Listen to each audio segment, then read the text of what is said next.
Have you ever looked at some huge global brand and wondered how your startup or your local shop could ever even make a dent in that world?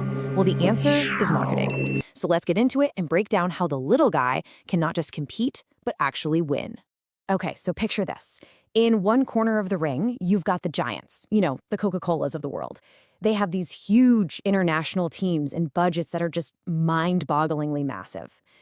And in the other corner? Well, that's you. It's your small, scrappy, dedicated team and a budget that's, we'll call it micro. The difference in raw resources is pretty staggering, right? So that really is the million-dollar question, isn't it? When you're facing that kind of firepower, how do you even get noticed? Forget making a sale. How do you just get on the radar? It can feel totally impossible. But what if I told you there's a secret weapon that completely levels the playing field? Yeah, that's secret. It's all about finding the common ground. Because it turns out both the giant and the startup, you're both standing on the exact same foundation. There is a core marketing philosophy that works no matter how big or how small your company is. And here it is. It's called the marketing concept. And it's such a simple but an incredibly powerful idea. It's not about having the biggest megaphone and shouting the loudest. It's about listening the hardest. It's all about deeply understanding what your customers truly need, and then figuring out how to give them that, but better than anyone else can. This right here boils everything down to its absolute essence. This is the heart of it all. Analyze your customers' needs, and then satisfy them better. That last word, better, that's where the real magic happens, especially for small businesses. And that's the crucial takeaway. You do not need a billion-dollar budget to truly understand a customer. In fact, sometimes having a massive budget just gets in the way. What you really need is empathy, curiosity, and a deep, genuine understanding of a very specific group of people. Okay, so if the core philosophy is the same for everyone, where do things start to look different? Well, this is what we call the Great Divide. Because the how you actually apply this concept is completely different depending on your size.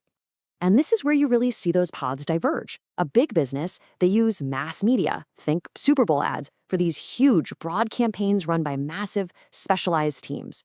But a small business, you have to be laser-focused with that micro budget. Your communication has to be direct, personal, and super agile.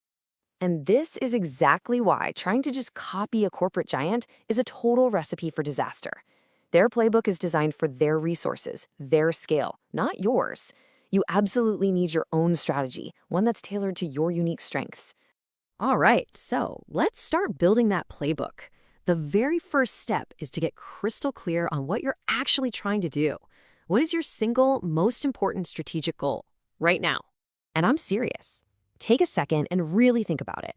If you could only accomplish one thing with your marketing efforts over the next few months, what would it be? Getting this right is the foundation for every single decision you're going to make from here on out.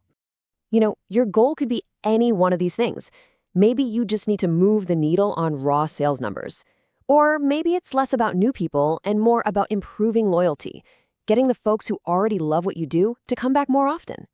The key is you can't do everything at once. So picking one primary goal is absolutely critical. Now we get to my favorite part. Let's talk about how all those things you think are weaknesses are actually your greatest strengths. This is where you find your unfair advantage. Think about it. That small budget you're worried about, it forces you to be incredibly creative and focused. You can't waste a single penny, so every single action has to count. And that small team, that means you're agile. You can make a big decision in a single morning that would take a massive corporation 6 months and a dozen meetings to approve. Just let that sink in for a second. Your size is not a disadvantage you have to overcome. It's the main thing you have to leverage. It lets you be nimble, personal, and authentic in a way no giant corporation ever could be.